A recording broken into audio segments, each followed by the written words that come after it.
本日紹介した防災アプリや皆さんの判断で大切な命を救うことができます。警報が発令されたり自分の身に危険を感じたら迷わず避難するようにしてください。最後まで聞いていただきありがとうございました。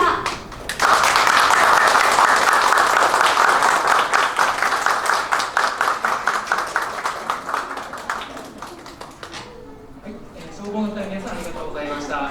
これにてビーグルお楽しみステージファイヤーバンドふれあいコンサートは終わりとなります。皆さんお忘れ物ないようにお気をつけてお帰りください。本日は誠にありがとうございました。